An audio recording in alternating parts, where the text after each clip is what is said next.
기도하겠습니다.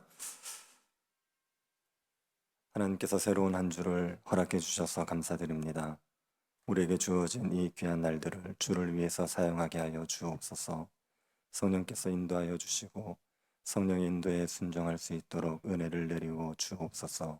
거룩하신 예수님 이름으로 기도드립니다. 아멘. 찬송가 370장입니다. 370장입니다. 동일 찬송가는 455장입니다. 370장입니다.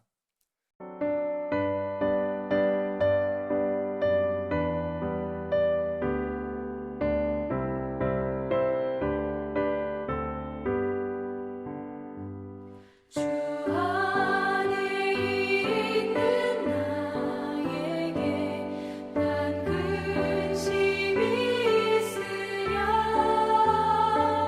십자가 밑에 나아가 내 짐을 풀었네. 주님을 찬송하면서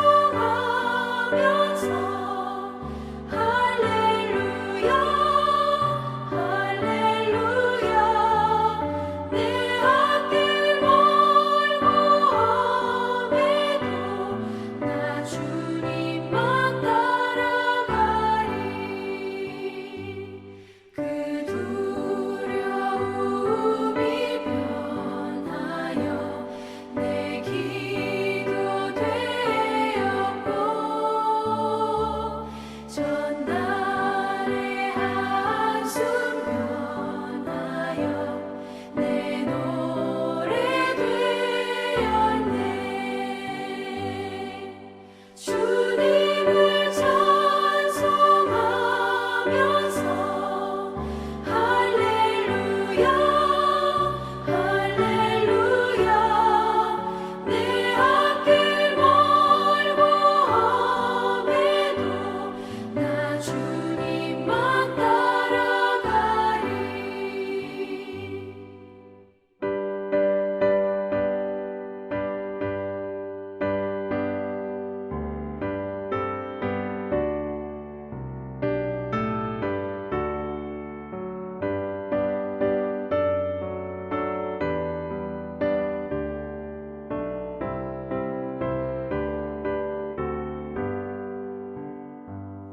내 주는 자비하셔서 늘 함께 계시고 내 궁핍함을 아시고 늘 채워주시네. 주님을 찬송하면서 할렐루야 할렐루야 내 앞길 멀고 험해도 나 주님만 따라가리. 내 주와 맺은 언약은 영불변하시니 그 나라 가기까지는 늘 보호하시네. 주님을 찬송하면서 할렐루야 할렐루야 내 앞길 멀고 험해도 나 주님만 따라가리.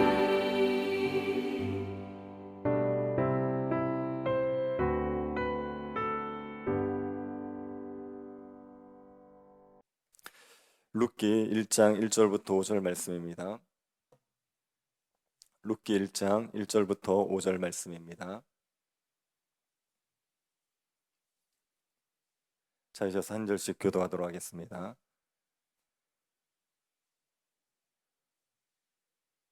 찾으셨으면 교도하겠습니다. 사사들이 치리하던 때에 그 땅에 흉년이 드니라. 유다 베들레헴의 한 사람이 그의 아내와 두 아들을 데리고 모압 지방에 가서 거류하였는데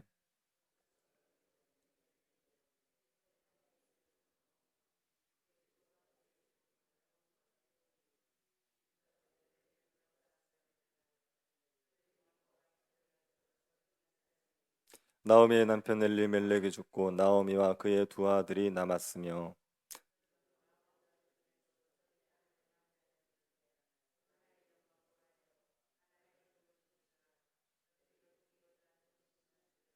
같이 보겠습니다. 말론과 기럨 두 사람이 다 죽고 그 여인은 두 아들과 남편의 뒤에 남았더라. 아멘. 사사 시대는 암울한 시대입니다. 사사 시대에 있었던 이야기는 우리가 듣는 것만으로도 마음이 어두워질 정도로 사사 시대는 암울한 시대입니다. 그런데 이 암울한 사사 시대에도 아름다운 이야기가 있었습니다. 듣는 사람의 마음마저 훈훈하게 만들어주는 아름다운 이야기가 있었습니다. 그 이야기가 룻의 이야기입니다. 그래서 어떤 분은 룻기를 가리켜서 사사기와 사무엘상이라는 딱딱한 조개 껍질 속에 들어있는 진주 이렇게 말했습니다. 룻기는 사사기와 사무엘상 사이에 있습니다. 사사기는 왕이 없던 시대입니다. 사무엘상은 왕이 다스리기 시작하는 시대입니다. 왕이 없던 시대에서 왕이 다스리는 시대로 넘어가는 사이에 룻기가 있습니다. 이 룻기에는 다윗 왕이 등장합니다. 그래서 룻기는 다윗의 집이 어떤 집인지를 설명해 주는 역할을 합니다. 이스라엘 역사를 기술하는 이야기의 흐름상 룻기는 사사기와 사무엘상 사이에 들어가는 것이 맞습니다.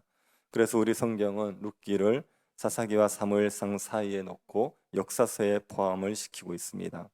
그런데 유대인들이 가지고 있는 히브리 성경이 있습니다. 거기에는 룻기가 역사서에 들어가지 않습니다.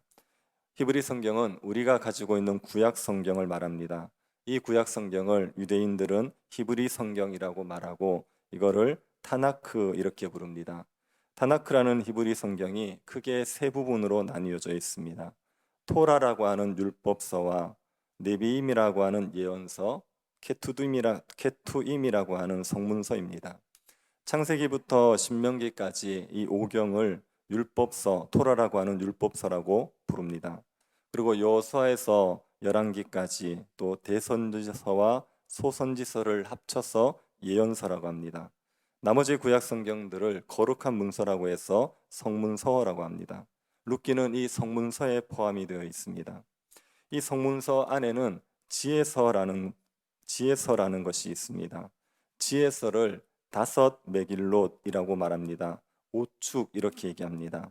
이 5축에 포함되는 성경이 아가, 룻기, 예레미야, 에가, 전도서, 에스더입니다. 이 5축은 이스라엘 백성들이 절기 때 읽는 성경입니다. 이스라엘 백성들이 중요하게 생각하는 절기가 있습니다. 유월절, 오순절, 초막절 이 세 가지는 유대인들의 3대 절기입니다. 그리고 성전 파괴일도 유대인들이 중요하게 생각하는 날입니다. 또 에스더서를 보면 유대인들이 하만의 칼날에서 살아난 것을 기념하는 불임절이 있습니다. 유월절, 오순절, 초막절, 성전 파괴일, 불임절 이 5가지가 유대인들의 중요한 절기였습니다. 우측에 있던 5권의 지혜서는 이 절기 때 낭독이 되었습니다. 우측이 아가, 룻기, 예레미야, 에가, 전도서, 에스더라고 했습니다. 5가지 절기는 유월절, 오순절, 초막절, 성전 파괴일, 불임절이라고 했습니다.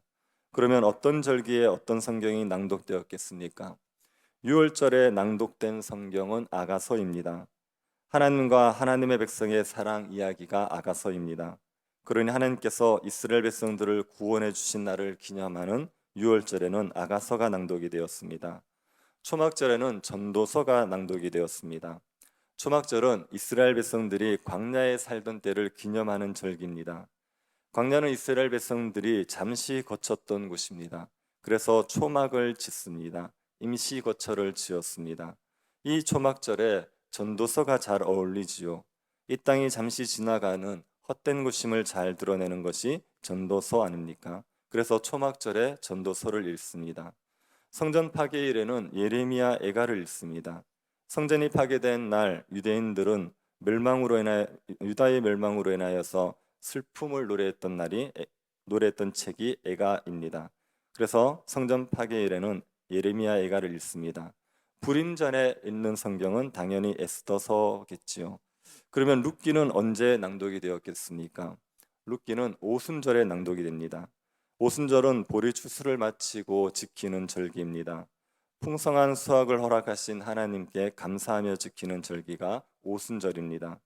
이 절기에 룻기가 잘 어울립니다. 룻기에는 하나님께서 흉년을 풍년으로 바꾸시는 이야기가 있습니다.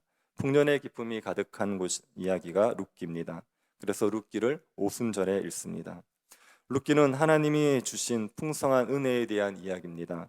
하지만 이 룻기는 흉년에 대한 이야기로 시작합니다. 사사들이 치리하던 때에 이스라엘 땅에 흉년이 들었습니다. 사사들이 치리하던 때라고 하니까 룻기는 사사 시대에 있었던 일이라는 걸 알 수 있습니다. 사사 시대에 그 땅에 흉년이 들었습니다. 이 흉년은 자연현상으로 치부할 수 없는 흉년입니다. 사사 시대에 있었던 이 흉년은 하나님의 징계지요. 하나님께서 이스라엘 백성들과 시내산에서 언약을 맺으셨습니다. 언약을 맺으면서 언약을 잘 지키면 복을 주시고 언약을 깨뜨리면 저주를 내릴 것이라고 하셨습니다. 하나님께서 내리시는 언약의 저주 중에 두 번째 단계가 흉년입니다. 레위기 26장을 한번 보시기 바랍니다. 레위기 26장입니다.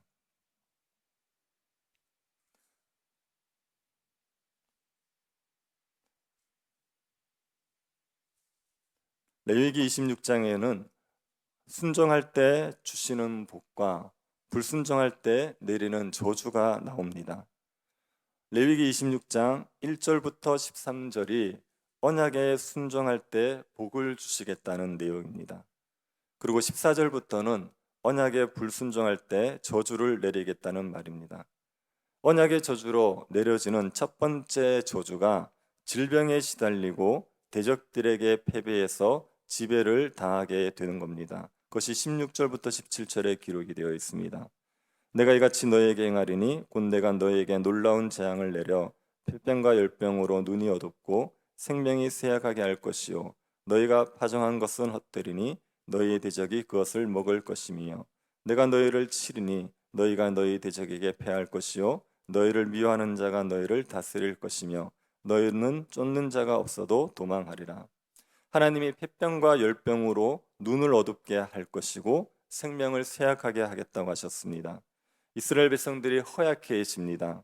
그러면 대적들과 싸워 이길 수 없지 않습니까? 그래서 대적들에게 패하고 대적들의 지배를 받게 됩니다. 이스라엘 백성들은 사사시대 내내 이 언약의 저주를 받았습니다. 계속 대적들에게 시달렸습니다. 이렇게 해도 이스라엘 백성들이 돌이키지 않을 때 하나님께서는 두 번째 단계의 저주를 내리십니다. 18절 19절을 보시기 바랍니다. 또 만일 너희가 그렇게까지 되어도 내게 청종하지 아니하면 너희의 죄로 말미암아 내가 너희를 7배나 더 징벌하리라. 내가 너희의 세력으로 말미암은 교만을 꺾고 너희의 하늘을 철과 같게 하며 너희 땅을 놋과 같게 하리니. 대적들의 지배를 받아도 돌이키지 않으면 하나님께서 7배나 더한 징벌을 내리십니다. 하늘을 철과 같게 하며 땅을 놋과 같게 하는 겁니다. 흉년이 들게 합니다. 흉년이 들어서 아무리 수고해도 열매를 거두지 못하게 하십니다. 이 두 번째 단계의 저주가 이스라엘에게 임한 겁니다. 사사시대 이스라엘 백성들은 대적들의 지배를 당하면서도 정신을 차리지 못했습니다. 그래서 하나님께서 7배는 더 고통스러운 흉년으로 징벌하셨습니다. 이 흉년이 얼마나 극심했던지 베들레헴에조차 떡이 없었습니다. 베들레헴은 떡집이라는 뜻입니다. 이런 이름을 붙게 된 것은 베들레헴의 곡물이 풍성했기 때문입니다. 밀과 보리, 감람나무, 포도나무가 많았던 곳이 베들레헴입니다. 그래서 다른 곳은 떡이 떨어져도 베들레헴은 웬만하면 떡이 떨어지지 않는데 베들레헴마저 떡이 사라졌습니다. 그러니 이 흉년이 얼마나 극심했는지를 알 수 있습니다. 이 흉년의 때에 베들레헴에서 한 사람이 아내와 두 아들을 데리고 모압으로 가서 거류했습니다. 흉년을 피해 베들레헴을 떠나 모압으로 간 것입니다. 모압은 이방 땅입니다. 롯의 첫째 딸이 아버지와 동침하여 낳은 아들이 모압입니다. 그 후손이 모압 족속입니다.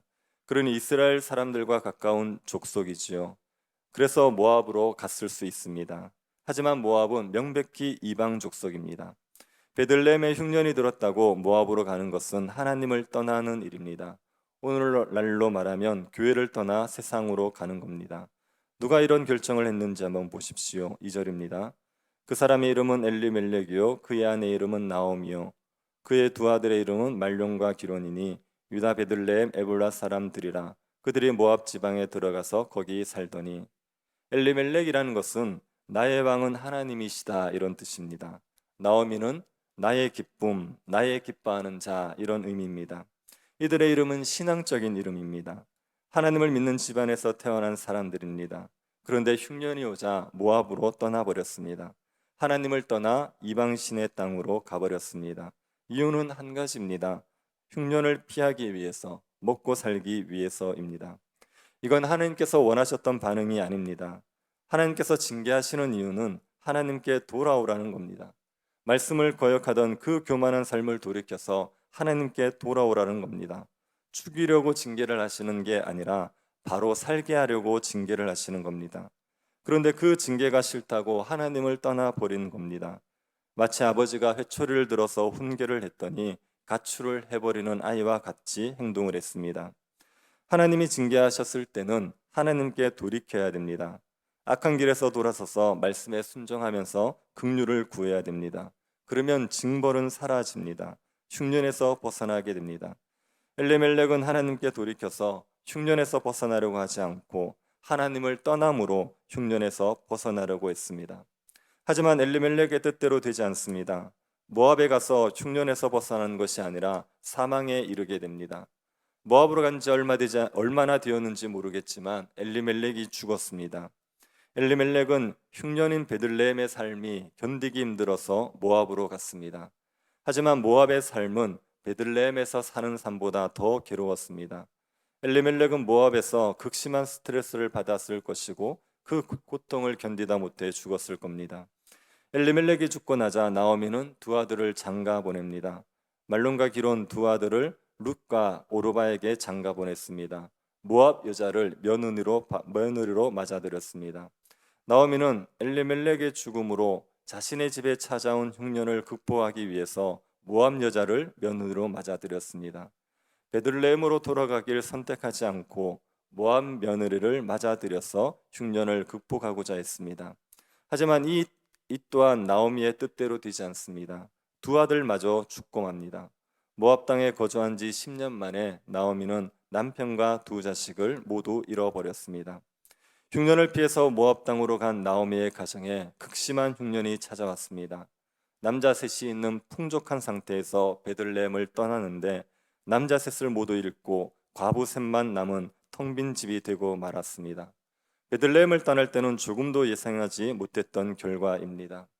이 엘리멜렉의 집의 일을 우리가 경계로 삼아야 됩니다. 우리의 삶에 찾아온 흉년을 피하기 위해서 하나님을 떠나는 것은 지혜로운 방법이 아닙니다. 삶이 힘들고 어렵다고 하나님의 말씀을 떠나 세상 방식으로 살아가는 것은 망하는 길입니다.